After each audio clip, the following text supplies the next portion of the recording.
Over the past few years, it became common to announce wars in the Balkans. This trend spread so far that some foreigners think there is a war in the Balkans right now. Spoiler alert, there's been no war in the Balkans since 1999. However, announcing the wars in the Balkans is nothing new. So I will analyze one article from 2017. War is brewing in the Balkans again. The West can't afford to turn a blind eye any longer. Matthew Day, 25th May 2017. Matthew Day is foreign correspondent for The Telegraph, The Scotsman and other newspapers. Comments from EU official Johannes Hahn suggest that the long-ignored Western Balkans is now drawing the EU's attention. A spark is sufficient for everything to go up in flames.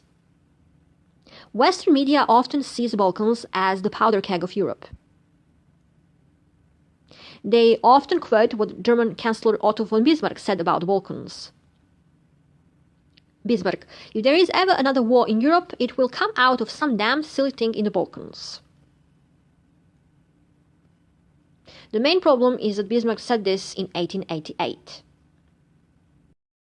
His prophecy already came true in 1914 when World War I started. Since 1918, when World War I ended, Balkans had no significant impact on Europe. Yugoslav wars of the 1990s didn't spread outside the Balkans. In fact, they didn't spread outside Yugoslavia. By the way, I really dislike the expression Western Balkans. European politicians use it to describe non-EU Balkan states. Indeed, on Wednesday, the EU arranged a meeting of 6 Balkans heads of government to discuss the situation as renewed volatility presents the threat of conflict returning to the region. Macedonia is in the throes of crippling political crisis. Protesters stormed parliament at the end of April and attacked MPs. Ominously for the country and the region, the crisis has a growing ethnic dimension, fueling tensions between the country's Slav majority and its Albanian minority. I assume Matthew Day as British cannot understand Balkan everyday politics. In the Balkans, it's normal to have brawls in the parliament. That's how Balkan politicians show they care about the people. In contrast, I find British parliament to be rather boring. In 1928, Serb politicians shot and killed several Croatian politicians in the parliament. And that incident did not lead to a war. Side note, Macedonia changed its name to North Macedonia only in 2019, after this article was published, and that's why the country is referred to as Macedonia. The political crisis in 2017 in Macedonia was resolved peacefully. I find it interesting that they did not mention the 2015 Kumanovo clashes. In 2015, in Macedonian town Kumanovo, there was a 2-day shootout between armed Albanians and Macedonian police. During the shootings, 8 Macedonian policemen and 10 militants were killed. I would say that Macedonia was much closer to war in 2015 than in 2017. What's up with the Albanians in Macedonia? Albanians make about 25% of the population in Macedonia. Different sources give different percentages. Albanians claim 1/3 as theirs. Albanian separatism in Macedonia presents constant worry.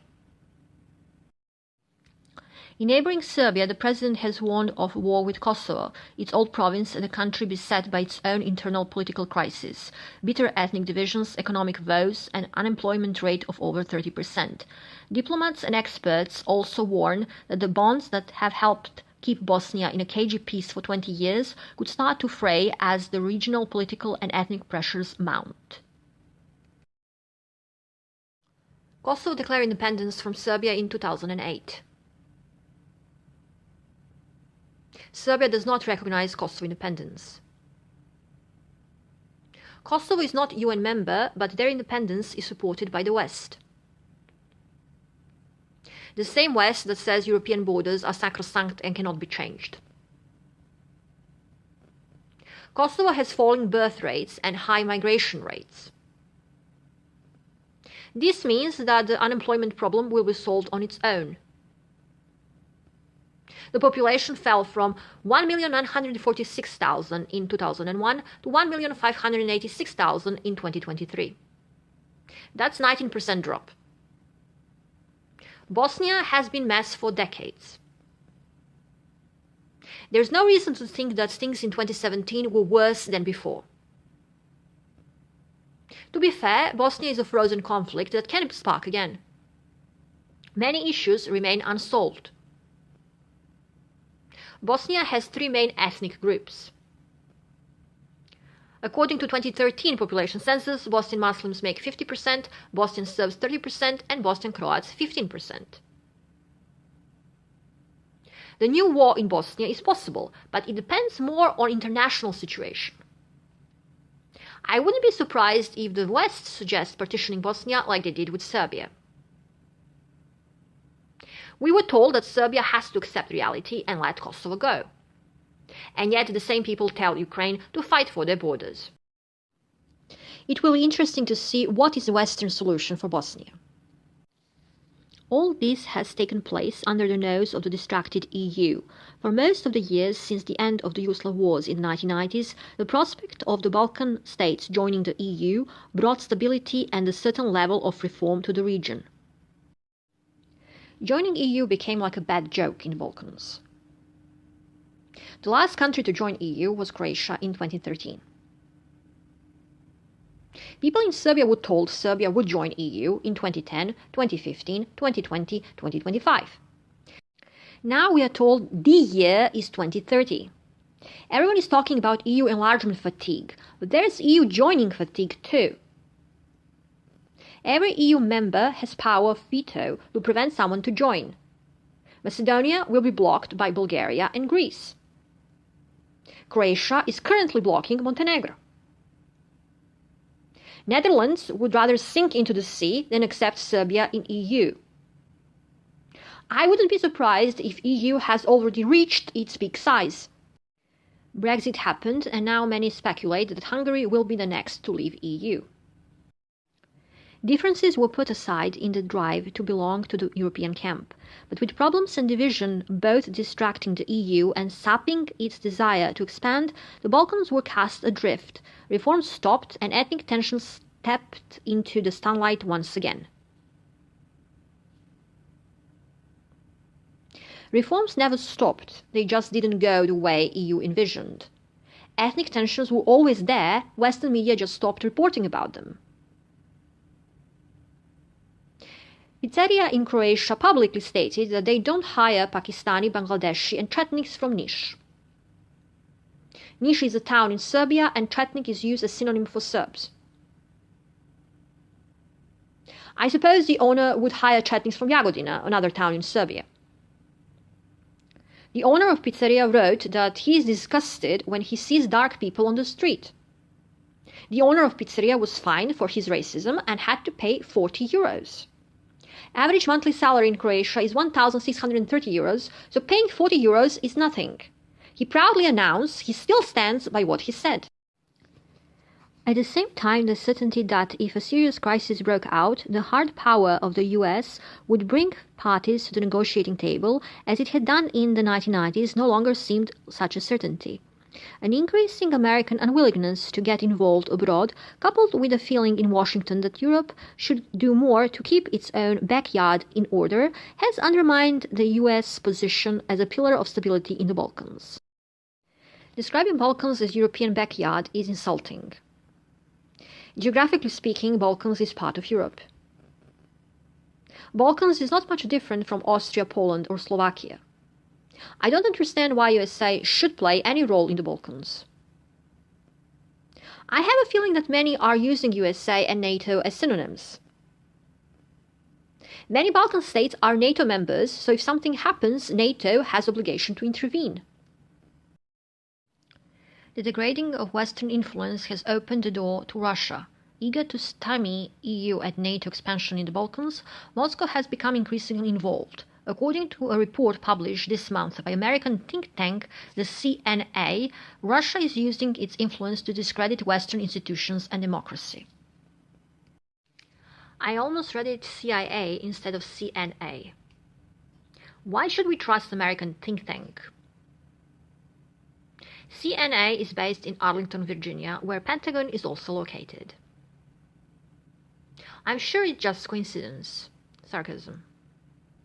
CNA stands for Center for Naval Analysis and is federally funded non-profit research and analysis organization. Why didn't Matthew Day explain this? Russia has chosen to intervene and take advantage of internal vulnerabilities in the Western Balkans by aligning with nationalist and corrupt elements and interfering in the internal affairs of these countries, the report adds. I think Russia's role in the Balkans is exaggerated by Western media. They see Russia behind every problem in the Balkans. This multiplied after Russia attacked Ukraine in 2022. Cable TV in Serbia offers Russian channels, but also BBC and CNN. I would say there is balance between Russian and Western propaganda in the Balkans. Moscow knows that as long as the Western Balkans remains governed by the corrupt and teeters on the edge of ethnic conflict, Brussels will have little willingness to bring the region firmly into the European fold. What does European fold even mean? Reading between the lines, EU doesn't want Western Balkans, but EU also doesn't want to give Western Balkans to Russia, so EU hopes USA will become foster parent to Western Balkans. The prospect of the Western Balkans becoming the playground for great powers competing for influence can only increase the chances of conflict and exacerbate problems such as organized crime and migration. Balkans has always been a playground for mighty. Habsburg and Ottoman armies used the Balkans as their battlefield. My hometown Belgrade was battled over in 115 wars and razed to the ground 44 times in the recorded history. Contrary to the popular belief, most of these wars weren't started by Serbs. The West needs to take action. Despite the growing influence of Moscow, the EU remains the region's biggest power, both in financial and political terms, but it needs to reassert its influence by offering the Balkans countries a tangible path to membership. Countries like Germany, France, and Italy have huge business deals in the Balkans. The EU is Serbia's key trading partner, accounting for nearly 65% of Serbia's total exports and around 64% of Serbia's total imports of goods. But people in the West usually hear about Serbia being close to Russia and China. This could prove to be a difficult carrot to offer given the reluctance of some member states to expand the EU, but they should keep in mind that if the EU fails again to keep the peace in Europe, then its credibility will be shot. If the author was worried for EU credibility in 2017, then you can imagine EU credibility in 2025. Most EU politicians give generic statements about EU expansion. Or they give confusing proposals. Example, in May 2022, French President Macron mentioned EPC, European Political Community, that would include European states that are not EU members. In this hypothetical scenario, UK, Western Balkans, Ukraine and Georgia would all be grouped together. I have no idea how that would work, and I don't think Macron knows either. Europe also needs to try and re-engage the United States in the Balkans. This could be a difficult task given the current peculiarities and contradictions of Trump's foreign policy, but American influence and the threat of military force can contain a problem. A failure to act could end in disaster, not just for the Western Balkans, but Europe as a whole. Trump did not change American politics towards the Balkans during his first term. I always found it fascinating that Western media has to mention Trump even when he has nothing to do with the topic. The author never explained who should be threatened.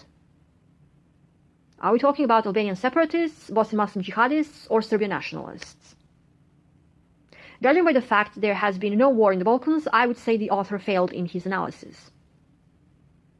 What do I think? Bulgarian historian Maria Todorova said that foreigners see Balkans as more savage, more violent place than it actually is. Western journalists want to build reputations as experts. Announcing the wars in the Balkans seems like the safest bet. They are convinced the wars are a natural thing in the Balkans, because they don't know the Balkans' history. Serbia had long periods of peace followed by quick succession of several wars. So the wars are not the first solution, but the last solution. That's why I am annoyed by comments online how the Balkans is brewing with desire for war since we had 25 years of peace.